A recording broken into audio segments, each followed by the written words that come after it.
کبھی سوچا ہے کہ ایک انسان اپنی پوری زندگی کی کمائی، اپنی ساری تکن، اپنی ساری امیدیں صرف ایک سفر کے لیے جمع کرتا ہے، اور جب وہ سفر شروع ہوتا ہے تو صرف جسم نہیں، روح بھی سفر کرتی ہے۔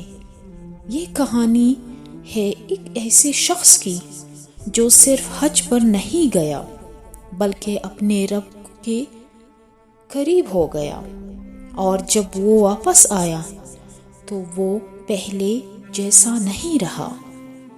صبح کا وقت تھا، گھر میں ایک عجیب سی خاموشی تھی۔ ماں کی آنکھوں میں آنسو تھے لیکن لبوں پر مسکراہٹ تھی۔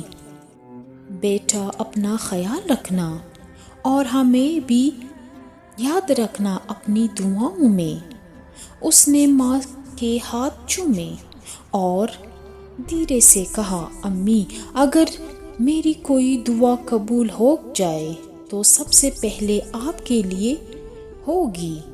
جب وہ گھر سے نکلا تو اس کا دل بھاری تھا لیکن ایک سکون بھی تھا۔ ایئرپورٹ پر لوگوں کا ہجوم تھا، ہر چہرہ الگ تھا لیکن سب کی منزل ایک تھی۔ لبیک اللہم لبیک، یہ آواز ہر طرف گونج رہی تھی۔ اور پھر وہ لمحہ آیا جب اس نے پہلی بار کعبہ کو دیکھا۔ اس کی آنکھوں سے آنسو بہنے لگے، لب خاموش تھے لیکن دل چیخ رہا تھا، یا اللہ، میں آ گیا ہوں۔ حج کا سفر صرف عبادت کا نام نہیں ہے، یہ صبر کا امتحان ہے۔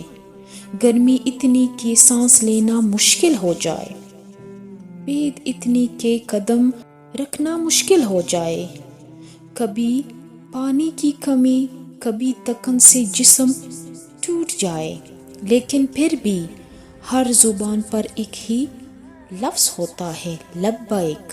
عرفات کا دن، سورج سر پر تھا لیکن اس کا سر سجدے میں تھا۔ یا اللہ، میری زندگی کی ساری گناہ معاف کر دو۔ اس کی آواز رو رہی تھی، اس کا دل ٹوٹ رہا تھا، لیکن شاید اسی ٹوٹنے میں اس کا رب اسے جوڑ رہا تھا۔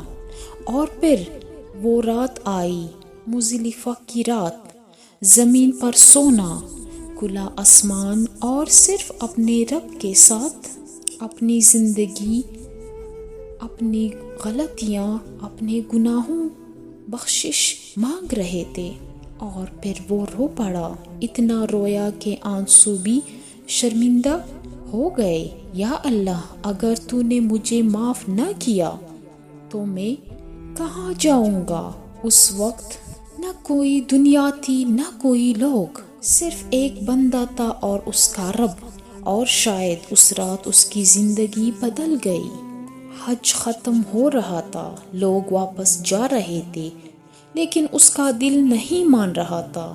کعبہ کے سامنے کھڑے ہو کر اس نے آخری دفعہ دیکھا، یا اللہ، مجھے دوبارہ بلا لینا۔ اس کی آنکھوں میں آنسو تھے لیکن دل میں سکون تھا۔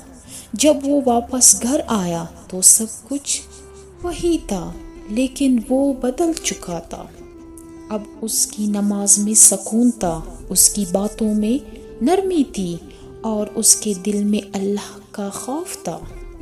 حج صرف ایک سفر نہیں، یہ ایک بلاوا ہے۔ یہ انسان کو نیا بنا دیتا ہے، اس کی سوچ، اس کا دل، سب کچھ بدل دیتا ہے۔